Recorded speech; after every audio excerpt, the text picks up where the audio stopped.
Hey folks, TJ here, and I'm back with some more rollback, alright?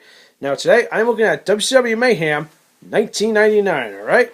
And, how ironic, there was actually a video game called Mayhem, actually, and of course, this was the first of the two Mayhem events that occurred in the company's history, and I'm focusing on this one because, let me give you some history going into this event, actually. Going into the event, the world title was vacated, actually, as a result of a match between Goldberg and Sting. And what they did was, they held a tournament. And, of course, this event would feature the semifinals and finals of the tournament to crown a champion.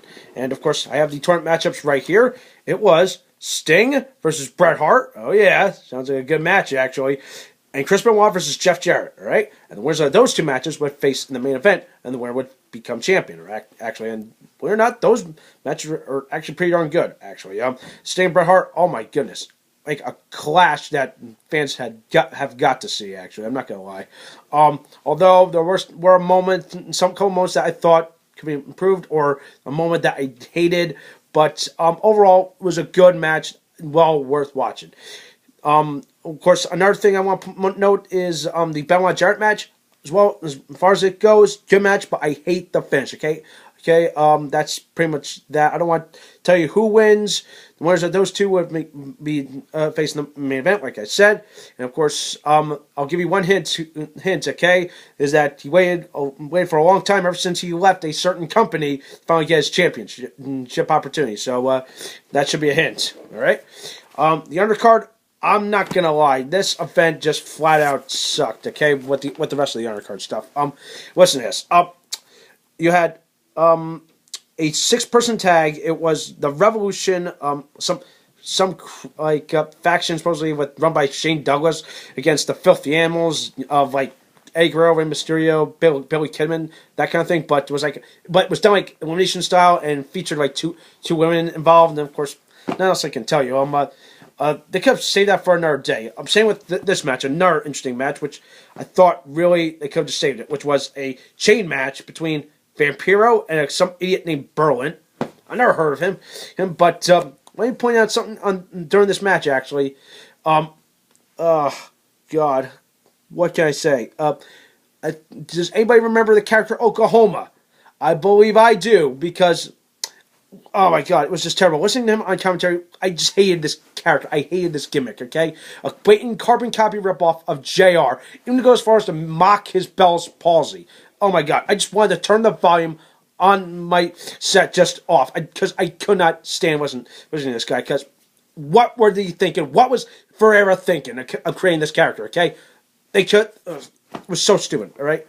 But anyway, I digress, okay? But aside the other rest of this crap that they had, there was an interesting standout match. Wasn't this? It was Buff Bagwell against Kurt Hennig. Interesting enough. Actually, a good match. Could have been better, could have been worse. I don't know. No, I thought it was a good match, but the stakes were high. The loser had to retire, actually. Whoa. That's big, actually. So, both of them brought what they had to the table. You know, Hennig with his Mr. Perfect demeanor, and Buff Bagwell with his buffness. what else can I say? It was a good match. Either way you look at it, and if any of you have seen this match, I thought it was good. All right. Another interesting match. It was a title versus title match. It was supposed to be Scott Hall against Rick Steiner, but actually, spoilers. Rick Steiner supposedly got injured or something, and as a result, had forfeit his match and actually a title, which was stupid. So Scott ended up being double champion, but he had to face someone, and it turns out it was Booker T, actually. And interesting for what it's worth. A good title versus title match. We're gonna take all thing. It was kind of interesting, but well, it was like a little bit of a train wreck of a story, but it was still a good match. But I just felt it could have gone a little longer. Okay, that's all I'm telling. So aside from the rest of that, I gotta say this, the two worst matches of the entire show, in my opinion, was the I Quit match between Goldberg and Sid Vicious, and David Flair against Kimberly Page. Yeah, what were they thinking? I'm not gonna lie. That the Flair Page match, I don't want to talk about it. I remember the storyline. It was so stupid. It was terrible. But the I Quit match. All right, let me point something out here. Okay, Goldberg.